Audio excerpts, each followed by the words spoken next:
Здравствуйте, дорогие друзья!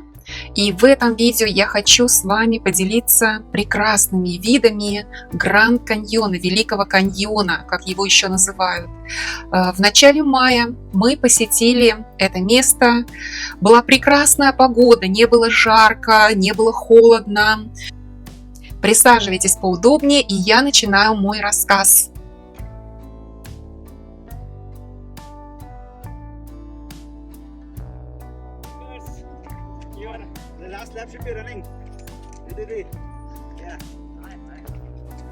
Вот по этой тропе вы можете спуститься в самый-самый низ каньона до реки Колорадо. По этой же тропе люди спускаются на мулах. Рядом, вот с этой дорожкой, по которой мы идем с мужем вдоль каньона, находится целая ферма мулов. Мулы там специально тренируются для того, чтобы возить туристов. Вот здесь я вам показываю деревеньку и показываю, где мы с вами находимся. Гостиницы находятся прямо там, в этой деревеньке. Вы можете снять гостиницу. Цены, кому интересно, цены разные. Есть подороже, есть подешевле. Мы выбрали такой средний уровень гостиницы, но зато пешком все в пешей доступности. И вот прекрасная такая скала, люди фотографируются. Первое впечатление, с которого как раз вот и начинается мое видео, ну просто потрясающее. И вдоль каньона идет вот такая прекрасная дорога. Люди просто идут сверху по плато. Есть смотровые площадки, где можно еще лучше увидеть виды. И вот, в принципе, вы вот так идете по плоскости. Вдоль каньона можно очень-очень долго идти.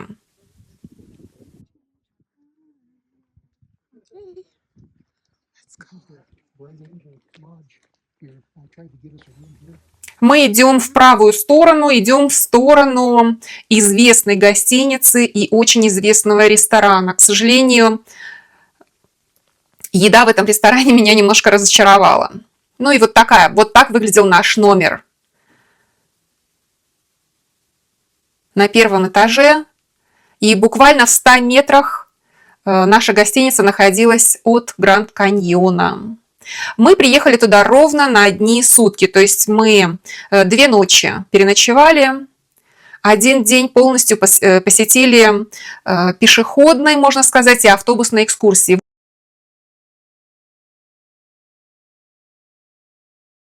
Вот я вам показываю знаменитый ресторан и отель. В этом отеле цены подороже. Вот так внутри выглядит холл отеля и ресторана. Конечно же, там очень много всевозможных сувенирных магазинчиков. Продают изделия, как сказать, художников и не только племени индейцев, да, которые там проживают на территории, но и просто художники или, как еще их назвать, ювелиры, которые просто в таком же стиле работают.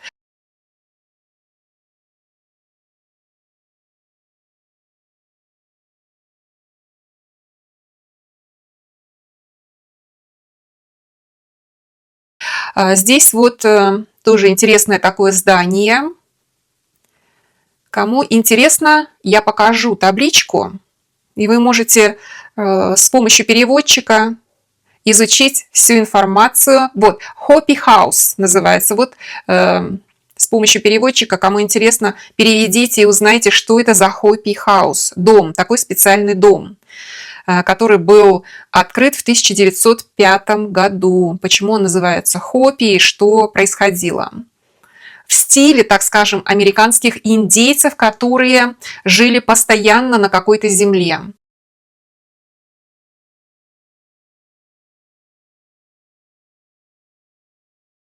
А вот так выглядит отель El Tovar Hotel.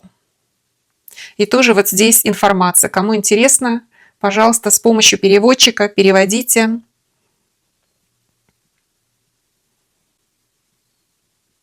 Кому-то, может быть, переводчик и не нужен. На английском языке все прекрасно понимаете. Тогда вообще здорово. Ну вот мы прошли до ресторана, и я была разочарована. Еда была, так скажем, не очень-то и вкусная. Заказали мы трюфельные, так скажем, френч фрайс. Это картофель фри, который добавляется аромат или пудра трюфелей, немножко чеснока. Если люди умеют это делать, то это очень вкусно. Здесь, конечно, то ли трюфели у них были старые, то ли у них их вообще там не было. В общем, картошка это была невкусная. А у меня... Я вот этот заказала, а Питер заказал что-то там посерьезнее. Какой-то сэндвич с мясом. Ну, тоже не особо это все было вкусно. Гранд Каньон впечатляет. Настолько впечатляет, что просто челюсть может отвиснуть. Настолько это красиво.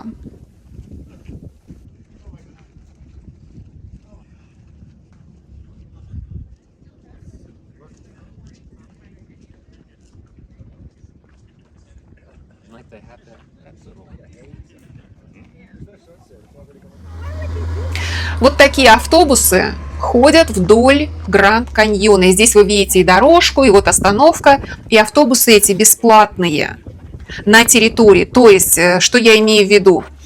Посещение национального парка вы платите, ну там что-то в районе $40 стоит один билет.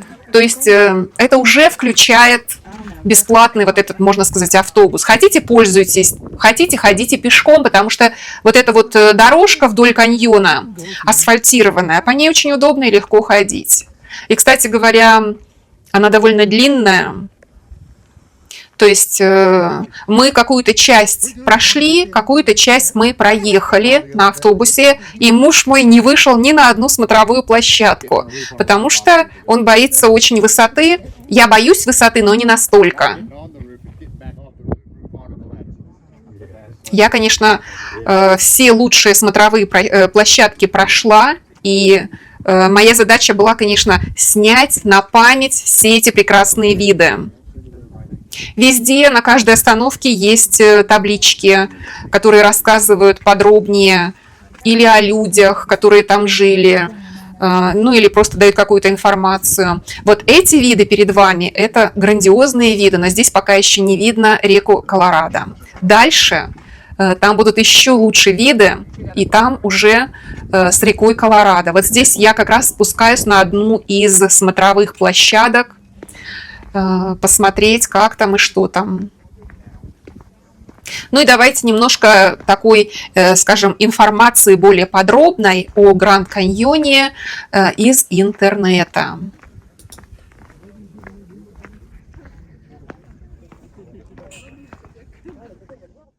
Большой каньон или Гранд Каньон, как можно еще это перевести, это одно из самых грандиозных геологических чудес планеты, расположенное в штате Аризона, США.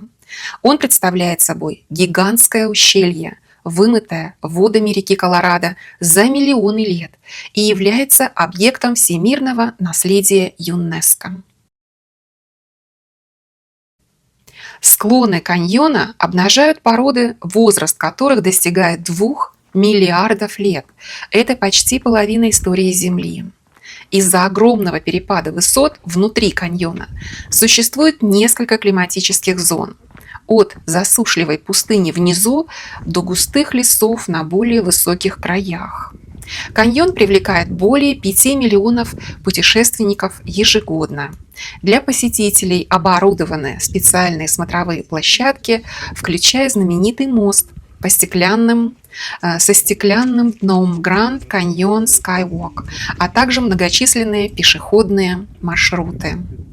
Территория национального парка Гранд Каньон является резервацией индейцев племен Навахо, Хавасупай и Валапай. Длина каньона 446 километров. Ширина на уровне плато колеблется от 6 до 29 километров. На уровне дна менее километра. И максимальная глубина километра 857 метров. Среди туристов пользуется популярностью сплав по Колорадо на надувных плотах и спуск в каньон на мулах. В 1940-50-х годах экипажи многих пассажирских авиалайнеров, пролетающих в этой местности, специально планировали путь таким образом, чтобы дать пассажирам полюбоваться видами Великого каньона. Зачастую пилоты совершали над каньоном несколько восьмерок с левым и правым креном, чтобы улучшить пассажирам обзор. В те годы это не было запрещено, так как пилоты пассажирских лайнеров имели право, даже находясь на эшелонах, совершать визуальные полеты, что иногда вызывало опасное сближение самолетов в воздухе. 30 июня 1956 года из-за этого над Большим каньоном произошло столкновение двух авиакомпаний. Обломки самолетов упали на дно каньона, погибло 128 человек. Это была самая крупная по числу жертв авиакатастрофа гражданских самолетов в мире до 1960 года, когда произошла авиакатастрофа над Нью-Йорком, а после нее визуальные полеты на эшелонах по воздушным трассам над территорией США были запрещены. Еще одна авиакатастрофа произошла над Большим каньоном в 1986 году. В ней во время выполнения экскурсионных полетов столкнулись самолет и вертолет, в результате чего погибли все находящиеся в них 25 человек. Коренные жители Америки знали о Большом каньоне еще тысячи лет назад. К первым признакам жизни людей в каньоне относят наскальные изображения, которые были созданы индейцами около 3000 лет назад. В 1540 году Большой каньон был обнаружен группой испанских солдат, путешествующих в поисках золота. Несколько испанских солдат в сопровождении индейцев племени Хопи пытались спуститься на дно каньона, но вынуждены были вернуться из-за недостатка питьевой воды. С тех пор каньон не посещался европейцами более 2 веков. В 1776 году 2 испанских священника в сопровождении небольшого отряда солдат путешествовали вдоль Большого каньона в поисках пути из города Санта-Фе в Калифорнию. Первая научная экспедиция к Большому каньону, возглавляемая ветераном гражданской войны и профессором университета Джоном Уэсли Пауэллом, была проведена в 1869 году. Пауэлл исследовал и описал каньон. В 2013 году Большой каньон пересек известный американский канатоходец Николас Валенда, который прошел над пропастью по канату без страховочных тросов. Через каньон проложен двойной мост Навахо.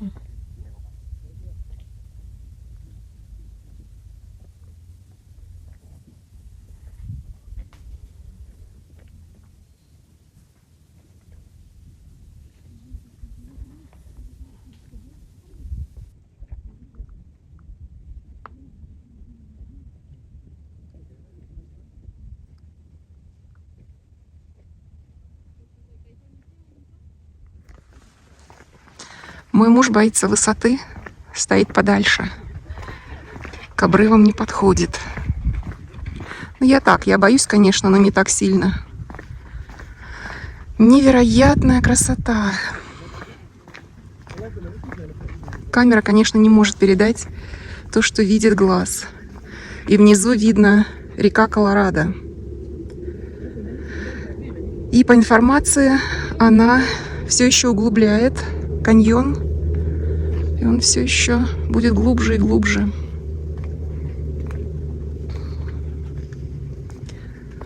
Тут вниз больше километра, наверное. Обязательно стоит посетить.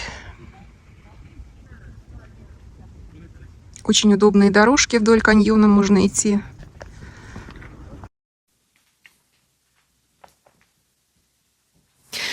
И еще немножко про геологию. Изначально река Колорадо текла по равнине, но в результате движения земной коры около 65 миллионов лет назад плато Колорадо поднялось. В результате поднятия плато изменился угол наклона течения реки Колорадо, вследствие чего увеличилась ее скорость и способность размывать горные породы, лежащие на ее пути. Прежде всего, река размыла верхние известняки, а потом принялась за более глубокие и древние песчаники сланца. Так и образовался Большой каньон. Произошло это около 5-6 миллионов лет назад. Смотровые площадки очень красиво оборудованы, удобно очень.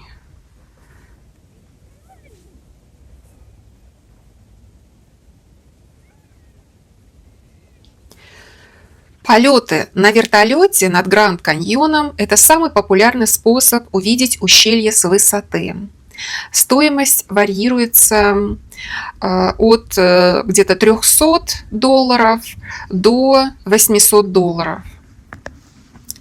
Вылеты осуществляются из соседнего городка Тусаян или из Лас-Вегаса.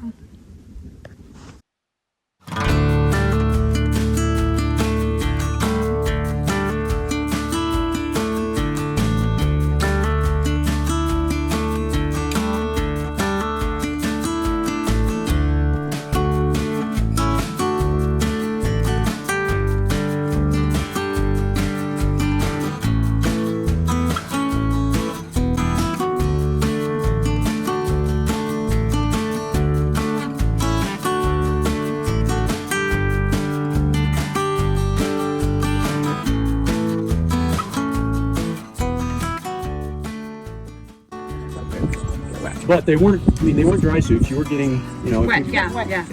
Get wet. So there's the Tonto again. There must be a little gap Right in there. right in there. There goes, but I don't see the trail. That is the Tonto right there, right? Yeah. Yeah. So it's going over this bridge or through that cut right there. Yeah, it looks like there's a little cut right there.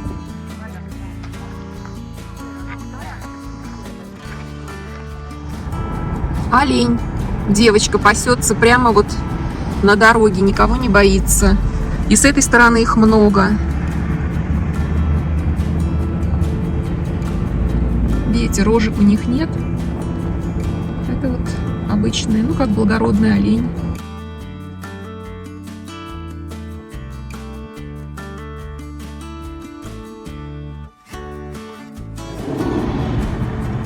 Ну, прям рукой дотянуться.